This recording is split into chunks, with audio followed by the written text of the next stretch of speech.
بسم الله الرحمن الرحيم الحمد لله رب العالمين وأشهد أن لا إله إلا الله وحده لا شريك له وأشهد أن محمدا عبد الله ورسوله صلى الله عليه وسلم وعلى آله وأصحابه أجمعين.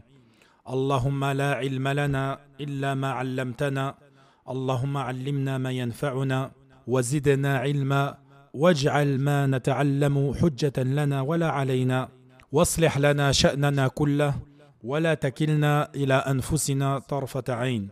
ثم أما بعد.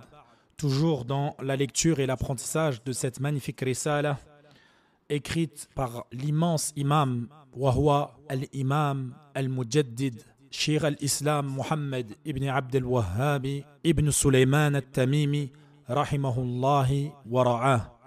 Cette risala intitulée Wajibuna nahwa ma amarana Allahu bi, notre devoir envers ce que Allah Azza wa Jal nous a ordonné. Et aujourd'hui est notre 8e rencontre bifadlillahi ta'ala. قال الإمام المجدد محمد بن عبد الوهاب رحمه الله تعالى: إذا أمر الله العبد بأمر وجب عليه فيه 7 مراتب. الأولى العلم به، الثانية محبته، الثالثة العزم على الفعل، الرابعة العمل، الخامسة كونه يقع على المشروع خالصا صوابا، السادسة التحذير من فعل ما يحبطه، السابعة الثبات عليه.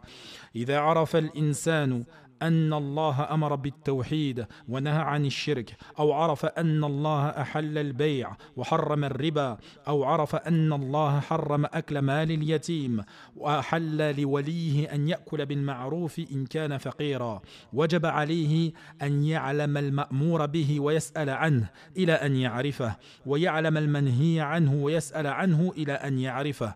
واعتبر ذلك بالمسألة الأولى وهي مسألة التوحيد والشرك. المرتبة الأولى العلم. أكثر الناس علم أن التوحيد حق وأن الشرك باطل، ولكن أعرض عنه ولم يسأل، وعرف أن الله حرم الربا وباع واشترى ولم يسأل، وعرف تحريم أكل مال اليتيم وجواز الأكل بالمعروف ويتولى مال اليتيم ولم يسأل. المرتبة الثانية محبته ما أنزل الله وكفر من كرهه، لقوله تعالى: ذلك بأنهم كرهوا ما أنزل الله فأحبط أعمالهم. فأكثر الناس لم يحب الرسول بل أبغضه وأبغض ما جاء به ولو عرف أن الله أنزله. المرتبة الثالثة العزم على الفعل. وكثير من الناس عرف وأحب ولكن لم يعزم خوفا من تغير دنياه. المرتبة الرابعة العمل. وكثير من الناس إذا عزم أو عمل وتبين عليه من يعظمه من شيوخ أو غيرهم ترك العمل. المرتبة الخامسة أن كثيرا ممن عمل لا يقع خالصا، فإن وقع خالصا لم يقع صوابا. قد وصلنا إلى هذه المرتبة. Et comme je vous l'ai dit, je vous recommande fortement de l'apprendre et de la réviser au quotidien. Ça vous sera utile pour la compréhension et pour la remise en question. Cheikh rahimahullah, il nous dit dans cette étape numéro 5: المرتبة الخامسة أن كثيرا ممن عمل لا يقع خالصا فإن وقع خالصا لم يقع صوابا. La 5e étape dans ton adoration, il nous dit, Cheikh, que beaucoup de gens œuvrent, font des actions, mais ils ne sont pas sincères. Et lorsqu'ils sont sincères, alors ils ne sont pas conformes. Naam, et ceci est une réalité.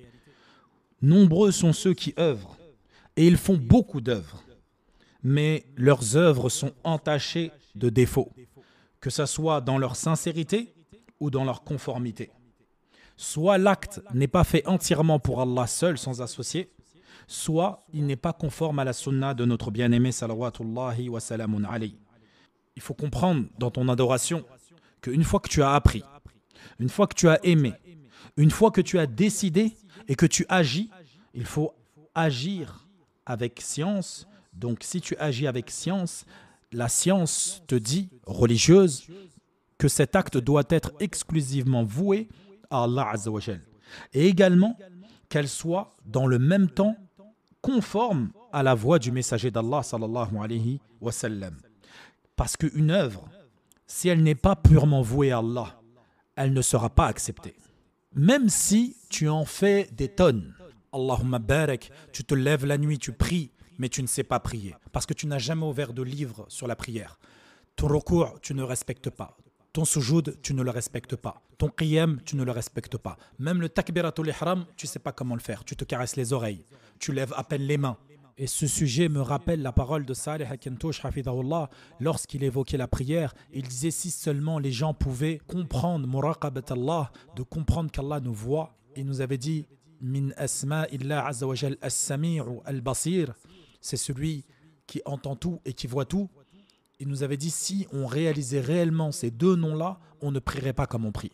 On respecterait les rangs. Naam, car Nu'man ibn Bashir radiallahu anhu nous rapporte que le prophète sallam, avant la prière, il disait à ses compagnons Sawwu sufufakum fa inna taswiyata as-sufuf min tamami as-salah.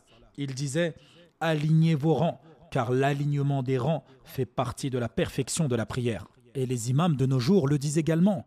Ils disent clairement alignez vos rangs. Et tu vois des frères s'écarter les uns des autres, ou entre sœurs. Également, quand ils font takbiratul ihram, c'est à peine s'ils lèvent les mains.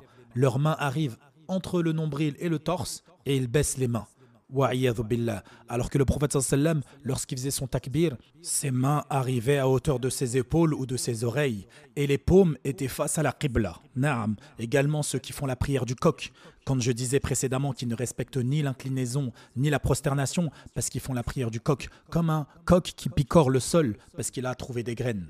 Et cela, c'est pour tout. Si ta prière elle n'est pas conforme à la sunna du prophète sallam, elle ne vaut rien. Si ton jeûne n'est pas conforme, il ne vaut rien.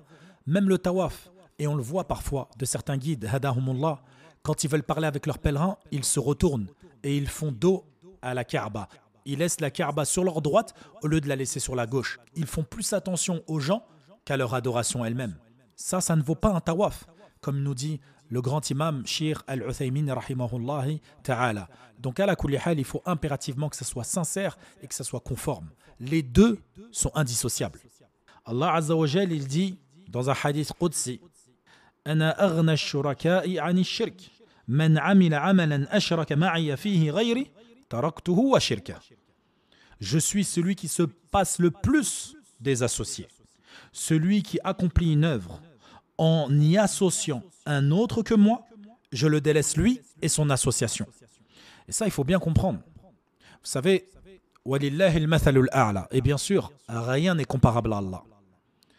Prenez deux hommes qui font un projet ensemble. Et l'un trahit l'autre. À la base, ils devaient faire 50-50. Et voilà que l'un des deux dit « Je ne te donnerai que 20%. » Allez, même pas. « Je te donnerai que 10%. » Pour X ou Y raison. Il est injuste. Il décide de lui donner que 10%. Celui qui subit cette injustice, il y a de fortes chances qu'ils disent « C'est mieux que rien. » Il y a de fortes chances qu'ils disent « S'il n'a pas la force de faire autre chose, il va se contenter de cela. » Donc il va accepter les 10% qui lui seront accordés. Allah Azza wa Jal, il n'a pas besoin que tu voues ton adoration à 99,9% à lui et que tu voues 0,01% à autre que lui. Si tu fais cela, il n'en a que faire de ton adoration. Même si à 99,9% elle est pour Allah, ton adoration, à partir du moment où il y a une ostentation, si minime soit-elle, alors il n'a pas besoin de ton adoration. Il n'a pas besoin de tes prières, il n'a pas besoin de tes supplications, il n'a pas besoin de tes larmes, il n'a pas besoin de tes aumônes, il n'a besoin de rien. Kama qala Allah Azza wa Jal, ana aghna shuraka'i 'ani ash-shirk. Je suis celui qui se passe le plus d'associés. Donc il n'a besoin d'aucun associé. Soit tu lui voues un culte à lui sincèrement, soit niet, rien. Il n'en a que faire de ton temps, de ton énergie. C'est toi qui es dans un besoin de lui. C'est toi qui es dans une impasse. Tu as absolument besoin qu'Allah Azza wa Jal t'accorde cette sincérité et que tu puisses œuvrer pour lui. Également, l'œuvre, si elle est faite sincèrement, mais qu'elle n'est pas conforme à la sunna du prophète sallallahu alayhi wa sallam, elle sera également rejetée. Et cela conformément à la parole du prophète sallallahu alayhi wa sallam, Man amila amalan laysa alayhi amruna fahuwa radd. Quiconque accomplit un acte dont nous n'avons pas donné l'ordre, alors il sera rejeté. Lui et son acte. Donc, dans ton adoration, il faut impérativement, pour qu'il soit accepté d'Allah, que tu aies ces deux conditions. Que ton acte et que ton adoration soit sincère, donc dirigée vers Allah seul, sans associé, et qu'elle soit juste, donc conforme, suivant les principes et les ordres du prophète sallallahu alayhi wa sallam. Et c'est comme cela, et seulement à partir de là, que tu peux avoir l'espoir qu'Allah accepte tes œuvres, qu'elles soient faites sincèrement et conformément à la sunna du prophète sallallahu alayhi wa sallam.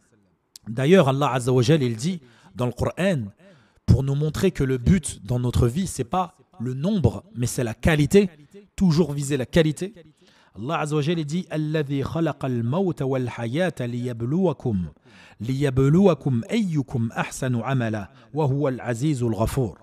C'est lui qui a créé la mort et la vie afin de vous éprouver et de voir qui de vous est le meilleur en œuvre, le plus qualitatif en œuvre. Et c'est lui le tout-puissant, le pardonneur. Et d'ailleurs, Fudayl ibn Iyad, rahimahullah, il dit Ahsanu amala ay akhlasuhu wa aswabuhu. Le meilleur en œuvre, le plus qualitatif, c'est le plus sincère et le plus juste. Et là, des compagnons lui dirent Ya Aba Ali, ma akhlasuhu wa aswabuhu. Fudayl ibn Iyad leur dit إن العمل إذا كان خالصا ولم يكن صوابا لم يقبل وإذا كان صوابا ولم يكن خالصا لم يقبل حتى يكون خالصا صوابا والخالص ما كان لله والصواب ما كان على سنة النبي صلى الله عليه وسلم. Donc, lorsqu'on lui a demandé Ya Fudayl ibn Iyad, qu'est-ce que veut dire le plus sincère et le plus juste, le plus conforme? Et là, il leur dit, si l'acte est sincère, mais non conforme, alors il n'est pas accepté d'Allah. Et s'il est conforme, mais non sincère, alors il n'est non plus pas accepté. Il ne sera accepté d'Allah que si il est à la fois sincère et conforme. L'acte sincère, c'est celui qui est accompli pour Allah seul. Et l'acte conforme, c'est celui qui suit la sunna du prophète sallallahu alayhi wa sallam. Na'am. Également, revenons ensemble rapidement au hadith de Shaddad ibn Aws radiallahu anhu, qui est un shahid également concernant ce sujet. Lorsque le prophète sallallahu alayhi wa sallam lui a dit Ya Shaddad ibn Aws, idha ra'ayta an-nas qad iktanazu al-dhahaba wal-fidda fakniz ha'ula'i al-kalimat. Allahu Akbar. Qu'est-ce qu'il lui dit? Allahumma inni as'aluka al-thabatu fil amr wal-azimata ala al-rushd was'aluka shukra ni'matik wa husna ibadatik. Ha huna shahid. Donc même dans cette dua, encore une fois, il y a un lien avec le sujet actuel. C'est que husn al-ibadah, c'est celui qui est ala al-ikhlas lil ma'boud wal mutaba'a lir rasoul. Donc qui est sincère, voué à Allah seul sans associé, et qui est conforme au dire, au faire et au laisser-faire du prophète sallallahu alayhi wa sallam, qu'il a agréé par son silence. Naam. Également, on en a déjà parlé, mais je le répète ici, la sunna également, elle est de ceux qu'il a abandonnés, de ceux qu'il a délaissés. Donc même le délaissement du prophète sallallahu alayhi wa sallam fait partie de sa sunna. Et on avait donné comme exemple, Yawm al-Jumu'ah, lorsque l'imam fait sa khutbah et qu'il va s'asseoir, à ce moment-là, on doit faire des du'as. Et quand on fait des du'as, on peut demander, comme l'imam nous recommande, lorsqu'il dit fastaghfiruhu innahu huwal ghafurur rahim, on peut faire de l'istighfar en disant Allahumma ighfirli warhamni. Est-ce que quand tu fais cet istighfar, lorsque tu es assis et peut-être tu dis Allahumma ighfirli warhamni, est-ce que tu dois lever les mains? La réponse c'est non. Pourquoi? Car le prophète sallallahu alayhi wa sallam, il avait l'occasion de le faire. Il ne l'a jamais fait. Justement, ce qui nous prouve qu'il ne le faisait pas, c'est que quand il faisait la demande de pluie, là il levait les mains. Donc ça veut dire que quand on fait la demande de pluie, ou plutôt quand l'imam fait la demande de pluie, là tu lèves les mains dans la khutbah Jumu'ah au moment où il fait cette dua. Mais sinon, tu ne lèves pas les mains. Ça fait partie de la sunna at-tarkiyya, la sunna du délaissement. فنكتفي بهذا القدر اليوم ولنا بقية في هذه الرسالة المباركة القيمة النافعة لجميع المسلمين. وأكمل حديثي بكنز من كنوز الدنيا. اللهم إني أسألك الثبات في الأمر والعزيمة على الرشد وأسألك شكر نعمتك وحسن عبادتك وأسألك قلبا سليما ولسانا صادقا وأسألك من خير ما تعلم وأعوذ بك من شر ما تعلم وأستغفرك لما تعلم إنك أنت علام الغيوب. وصلى الله وسلم على نبينا محمد وعلى آله وصحبه وسلم.